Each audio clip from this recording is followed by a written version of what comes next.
Le ministre japonais des Finances, Katsanube Kato, a adressé un avertissement ferme aux États-Unis.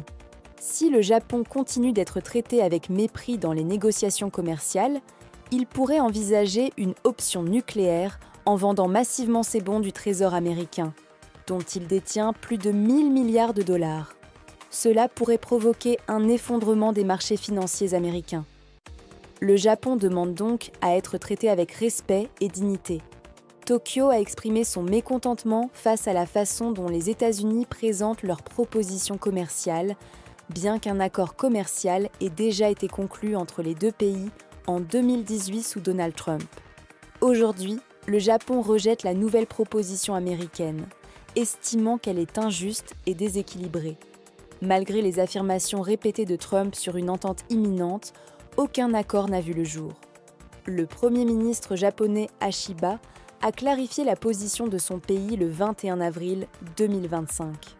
Nous ne sommes pas pressés, nous voulons un accord équitable. Le Japon ne cédera plus rien sans contrepartie.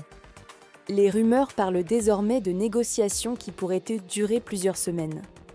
Le négociateur en chef japonais, Royce Yakazawa, a lui aussi indiqué que les discussions n'évoluaient pas bien.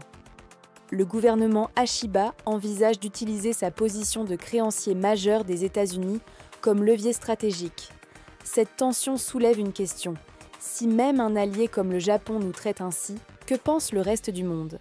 Ce durcissement japonais intervient dans un contexte international où les élections, notamment au Canada et en Australie, ont montré que les dirigeants trop conciliants avec Trump sont sanctionnés par les urnes. Le Trump Effect est réel. Mépris, tensions diplomatiques, résistance accrue des partenaires. Un membre de l'opposition japonaise a même qualifié les exigences américaines d'extorsion. Pour lui, céder à des demandes aussi déraisonnables reviendrait à envoyer un message désastreux. Qu'il suffit d'insister pour obtenir des concessions.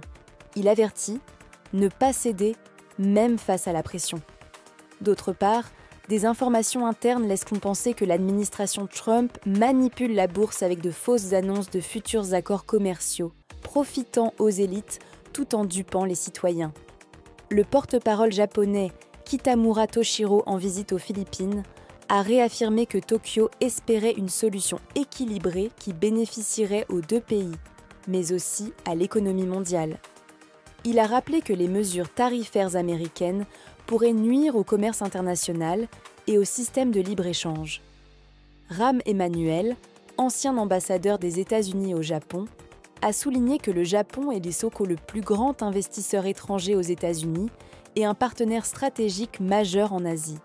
Il a mis en garde contre les conséquences d'un effondrement de cette relation, qui touche aussi bien la sécurité nationale que l'économie.